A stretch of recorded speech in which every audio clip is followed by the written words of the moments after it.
নমস্কার বন্ধুরা, বাসন্তী kitchen and village food থেকে সবাইকে স্বাগত জানাই। তো আজকের আমি একটা স্পেশাল জিনিস বানিয়ে আপনাদেরকে দেখাবো। আর ফাল্গুন মাস মানেই হচ্ছে বসন্তকাল, আর বসন্তকাল মানেই দোল উৎসব। তাহলে দোল স্পেশাল রং বানিয়ে আপনাদেরকে দেখাবো, বা আবির বানিয়ে আপনাদেরকে দেখাবো। সম্পূর্ণ অর্গানিকভাবে রংটা বানিয়ে দেখাবো, কোনো কেমিক্যাল ছাড়াই আপনাদেরকে বানিয়ে দেখাবো। তাহলে চলুন দেখতে থাকুন কিভাবে আমি কেমিক্যাল ছাড়া রং বানাচ্ছি।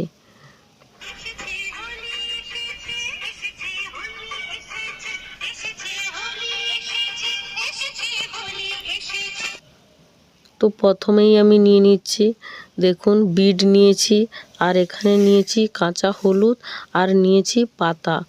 যে কোনো গাছের সবুজ পাতা হলেই হবে। তো এখন যে নতুন পাতা বেরিয়েছে ওই পাতা নিয়ে আপনারা করবেন না, তাহলে কালারটা অন্যরকম হয়ে যাবে। তো এই রকম একটু পাতাটার বয়স হয়ে যাবে সেই রকম পাতা নিয়ে ব্যবহার করবে। তো যে কোনো পাতা আপনারা ব্যবহার করতে পারেন। আমি এখানে জামরুলের পাতা নিয়েছি। তো প্রথমেই আমি একটা বটি নিয়ে নিচ্ছি বিটটাকে ছাড়ানোর জন্য। তো বিটটাকে আমি তুলে ভালো করে ধুয়ে নিয়ে চলে এসেছি। তো দেখুন এইরকমভাবে বিটটার কালারটা দেখুন ভেতরের। তো আমি বিটের খোসাটাকে ঠিক এইরকমভাবেই ছাড়িয়ে নেব। তো দেখুন বিটের খোসাটাকে ছাড়ানো হয়ে গেছে। এরপর আমি ছোট ছোট করে কেটে নিচ্ছি। যেহেতু এখানে মিক্সি করতে হবে তার জন্য বিটটাকে আমি ঠিক ছোট ছোট করে কেটে নিচ্ছি। তো কতটা ছোট করে কেটে নিচ্ছে আপনাদেরকে অবশ্যই দেখাবো। তো বিটটা দেখুন ছোট ছোট করে কাটা হয়ে গেছে। এরপর আমি হলুদটাকেও ঠিক সেমভাবেই কেটে নিচ্ছি। তো হলুদটাকেও সেমভাবে কাটা হয়ে গেছে। এরপর নিয়ে নিচ্ছি পাতাকে। এবারে পাতাগুলোকেও এরকম ছোট ছোট করে টুকরো করে কেটে নেব, তাহলে মিক্সি করতে খুবই ভালো হবে। তো এইরকমভাবে আমি সবগুলোকেই কেটে নিচ্ছি দেখুন। তো দেখুন সবগুলোকেই কাটা হয়ে গেছে। এরপর নিয়ে নিচ্ছি একটা মিক্সিং বোল, আর তার মধ্যে প্রথমেই আমি নিয়ে নিচ্ছি বিট। তো বিটের কালার বার করার জন্য ঠিক এইরকম ছোট ছোট করে কেটে নিতে হবে। তারপর সামান্য পরিমাণের জল দিয়ে দিতে হবে।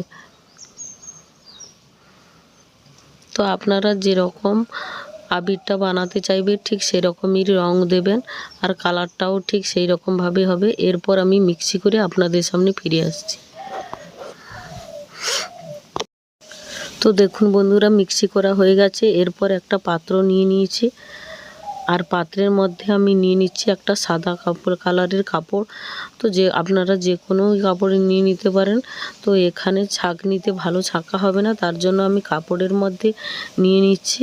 তো দেখুন বিটটাকে আমি দিয়ে দিলাম, দিয়ে এরকম চিপে চিপে আমি রংটাকে বের করে নিচ্ছি। দেখুন বিটের কালারটা কত সুন্দর হয়েছে। তো আপনারা যদি ডিপ কালার করতে চান তাহলে একটু বেশি বিটটা নিয়ে ব্যবহার করবেন। যেহেতু আমি এখানে হালকা কালার করব তার জন্য আমি বেশি বিটটা ব্যবহার করছি না, এখানে একটাই বিট ব্যবহার করেছি। তো এটাকে আমি একটা বাটির মধ্যে ঢেলে রেখে দিচ্ছি সাইডে। তো মিক্সিং বোলটা ধুয়ে আবারও একই পদ্ধতিতে হলুদটাকে আমি এরকম মিক্সি করে নিয়েছি। আবারও কাপড় দিয়ে আবারও এরকম হলুদটাকে আমি কালার বের করে নিচ্ছি। দেখুন ঠিক সেমভাবেই কালারটাকে এরকম বের করে নিয়েছি। তো আবারও একটা পাত্রের মধ্যে রেখে দিচ্ছি। তো এটাকেও আমি সাইডে রেখে দিলাম। আবারও পাত্রটাকে নিয়ে নিয়েছি ধুয়ে, কারণ অন্য কালারের সঙ্গে আরেকটা কালার মিশে যাবে, তার জন্য সেম পদ্ধতিতে আমি সবগুলোকে ধুয়ে আবারও ব্যবহার করছি। তো এখানে আমি নিয়ে নিয়েছি গাছের পাতার রংটাকে। দেখুন কালারটা কত সুন্দর। আপনারা যদি ডিপ কালার করতে চান তাহলে অবশ্যই বেশি করে ব্যবহার করবেন, আর আমি এখানে অল্প নিয়েছি কারণ হালকা কালার করব তার জন্য। দেখুন গাছের পাতার রংটাও কত সুন্দর হয়েছে।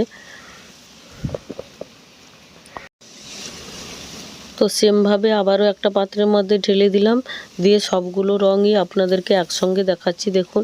তো আপনারা ভাবছেন এখানে 4টে কালার ব্যবহার করেছি, তো এখানে 3টে কালার কেন? কারণ আমি এখানে আর একটা ফুড কালার ব্যবহার করব তার জন্য। এরপর নিয়ে নিয়েছি একটা থালা। তো আমি সেমভাবে 4টে থালাই নেব। তো প্রথমে একটা থালা নিয়ে নিয়েছি আর নিচ্ছি গাছের পাতার রং। তো অনেকক্ষণ থেকে যেহেতু আছে তার জন্য আমি একটু চামচের সাহায্যে নেড়ে নিলাম। তারপর পাত্রের মধ্যে আমি ঢেলে দিচ্ছি এই সবুজ রংটাকে। দেখুন সবুজ রং ঢালা হয়ে গেছে। এরপর আমি নিয়ে নিচ্ছি অ্যারারুট। আপনারা অ্যারারুট বা কর্নফ্লাওয়ার অবশ্যই নিয়ে নেবেন। কর্নফ্লাওয়ারের দাম বেশি, তার জন্য অ্যারারুট অবশ্যই নিয়ে নেবেন। আর নিয়ে নিলে তো বাজারে আবিরের দাম অনেকটাই বেশি, তার জন্য আপনারা অ্যারারুট কিনে বাড়িতেই অনেকটাই আবির বানিয়ে নিতে পারবেন। তাহলে চলুন আমি কিভাবে বানাচ্ছি আপনারা দেখুন। তো ওই রঙের সঙ্গে অ্যারারুটটাকে আমি বেশ হাত দিয়ে ভালোভাবে মিশিয়ে নিচ্ছি। যেহেতু অ্যারারুটটা জল পেলে সঙ্গে সঙ্গে জমে যায়, তার জন্য এটাকে খুব ভালোভাবে রঙের সঙ্গে মিশিয়ে নিতে হবে। না হলে ভেতরে অ্যারারুটের যে সাদা কালারটা আছে ওটাই থেকে যাবে আর ওপরে সবুজ কালার হয়ে যাবে। তো আপনারা অবশ্যই হাতে নিয়ে ঠিক এই রকমভাবে মিশিয়ে নেবেন। যদিও রঙটা বেশি হয়ে যায় তাহলে আপনারা আবারও একটু অ্যারারুট মিশিয়ে নেবেন। যতক্ষণ না গাঢ় ভাব আসছে ততক্ষণ অ্যারারুট মেশাতে থাকবেন। ঠিক সেম পদ্ধতিতে আমি সবগুলোকেই ঠিক এই রকমভাবে মিশিয়ে নেব। তো দেখুন আবারও একটা আমি থালা নিয়ে নিয়েছি আর থালার মধ্যে দিয়ে দিচ্ছি বিটের কালার। তো বিটের কালারটা দিয়ে আবারও আমি ঠিক অ্যারারুট দিয়ে ঠিক এই রকমভাবে মিশিয়ে নেব। তো সেম পদ্ধতিতে বিটের কালারও মেশানো হয়ে গেছে, এটাকে আমি সাইডে রেখে দেবো। এরপর আবারও নিয়ে নিচ্ছি থালা। তো থালার মধ্যে এরপর নিয়ে নিচ্ছি ইয়েলো কালার। তো ইয়েলো কালারটা আপনারা জানেন কিভাবে আমি বানিয়েছি। তো এটাও আমি থালার মধ্যে ঢেলে দিলাম, দিয়ে আবারও সেমভাবে কর্নফ্লাওয়ার দিয়ে এটাকেও ঠিক এই রকমভাবেই মিশিয়ে নেব।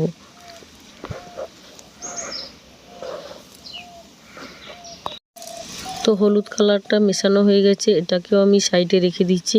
এরপর নিয়ে নিচ্ছে, এখানে কোনো রং নেই, তো এটা আমি ফুড কালারই ব্যবহার করব। তার জন্য এখানে একটা থালা নিয়ে নিয়েছি আর থালার মধ্যে দিয়ে দিচ্ছি অল্প পরিমাণের জল। তো যতটা রং বানাবে ততটাই আপনারা জল দেবেন। তো জল দেওয়া হয়ে গেছে। এরপর নিয়ে নিচ্ছি দেখুন রেড ফুড কালার। এরপর আমি কয়েক ফোঁটা দিয়ে দিচ্ছি। আপনারা যদি পুরো একদম ডিপ লাল করতে চান তাহলে বেশি করে দেবেন। যেহেতু আমি এখানে অল্পই লাল করব তার জন্য আমি অল্প পরিমাণে দিয়েছি। আর দিয়ে হাত দিয়ে রংটাকে বেশ ভালোভাবে মিশিয়ে নিচ্ছি দেখুন। তো দেখুন কতটা হালকা কালার হয়েছে। তো এরপরে আমি আবারও অ্যারারুট দিয়ে ঠিক সেমভাবেই মিশিয়ে নেব। তো সেমভাবে মেশানোর পরে আবার আপনাদের সামনে আমি ফিরে আসছি। তো দেখুন ফুড কালার দিয়ে রংটা বানানো হয়ে গেছে। আপনারা যদি এখানে ফুড কালার নাও ব্যবহার করেন তাহলে এখানে একেবারে লাল পাকা টমেটো নিয়েও আপনারা এই কালারটা ব্যবহার করে নিতে পারেন। দেখুন সবগুলোকে মেশানো হয়ে গেছে। এরপর এটা আমি রোদ্দুরে 2-3 ঘন্টার জন্য রেখে দেবো, তাহলে রংটা পুরো সেট হয়ে যাবে। তো 2-3 ঘন্টার পরে আমি ফিরে আসছি, আপনাদেরকে দেখাচ্ছি। তো দেখুন 2-3 ঘন্টার পরে কত সুন্দর শুকনো হয়ে এরকম ফেটে ফেটে গেছে, তার মানে কালারটা সম্পূর্ণ পারফেক্ট হয়ে গেছে। আর বিটের কালারটা হালকা হয়, একটু সাদা সাদা লাগছে। তো এটা ফুড কালার। তো এরপর আমি হাত দিয়ে ঠিক এই রকমভাবে তুলে নেব। তো যেটা সহজে উঠে যাচ্ছে সেটাকে আমি ঠিক এই রকমভাবে হাত দিয়েই তুলে নিচ্ছি। আর যেটা সহজে উঠছে না ওটাকে আমি কাঁটা চামচের সাহায্যেই তুলে নেব। তো এই বিটের কালারটাও দেখুন উঠে যাচ্ছে, তবুও সাইডটা জমে আছে। আমি এরকম কাঁটা চামচের সাহায্যে সবগুলোকেই এরকম তুলে নেব, নিয়ে মিক্সি করে নেব। মিক্সি করার পরে আপনাদের সামনে ফিরে আসছি। কালারটা কত সুন্দর হয়েছে বা কত সহজেই আপনারা বানিয়ে নিতে পারবেন। তো দেখুন হলুদ কালারটাও আমি সেমভাবে তুলে নিয়েছি। তো এরপর আমি মাটির পাত্র নিয়ে নিচ্ছি। দেখুন মাটির পাত্রের মধ্যে আমি রঙগুলোকে সাজিয়ে নেব। যেহেতু এখানে 4টে কালার আমি ব্যবহার করেছি তার জন্য 4টে মাটির পাত্র নিয়ে নিচ্ছি দেখুন। এরপর একে একে আমি রঙগুলোকে দিয়ে দিচ্ছি।